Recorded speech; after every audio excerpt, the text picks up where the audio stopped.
everyone's not going to be an entrepreneur. Everyone's not going to have a startup. Everyone, they may be getting their music out in a different way on someone else's platform, which is perfectly fine. But if that is not you, where when you go to work, you're not super excited to get up in the morning and you're not tap dancing to work every day, if that's not happening, then there's something wrong. And you have to ask yourself, well, is there something else that you're passionate about, that you want to do? And this is not something that should take a lot of effort. So if we go back and look at, for example, Bill Gates and Paul Allen, right? I mean, Bill Gates is at Harvard and he sees a magazine which shows a very early personal computer. And he realizes that there's a paradigm shift. And he realizes that he needs to be part of it. And Paul Allen is the one who sent him that magazine. And he told Bill, we got to go do this now. This is our time now. And for Bill, it was a very easy decision.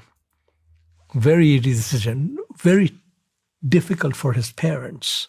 His parents were in shock that he's going to abandon his degree. And, he told his parents, don't worry about it. I'm going to come back and I'll finish the degree. And several decades later, Harvard gave him an honorary degree. And his parents were in the audience and he told them, I told you I'd come back, finish it off, right? So to put some numbers to this, 12% of people, according to the stats that are listening right now, are explicitly unsatisfied with their job, which means they hate it.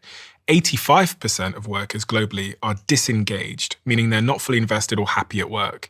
So it's a huge number of people. More than half of the US workers are at least somewhat satisfied, but engagement remains worryingly low.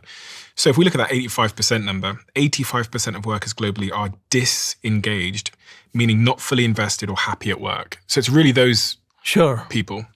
And the thing is, it's not just enough to be unhappy at work.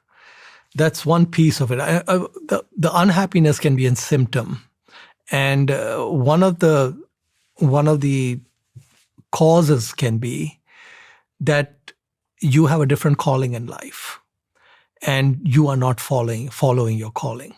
Now, sometimes for someone like Bill Gates, for example, and Paul Allen, they figured out their calling, and they just went, right? For many of us, it may not be that easy. So what we have to do is we have to try a few things. You try on different shoes to see what fits.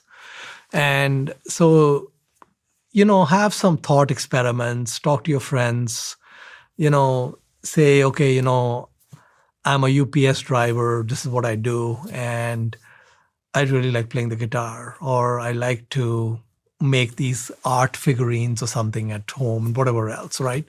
So you have to figure out what your calling is. And I'm probably not the best person to tell you how to figure out what the calling is. Maybe another guest of yours can help them with that. Do you think everyone has a calling?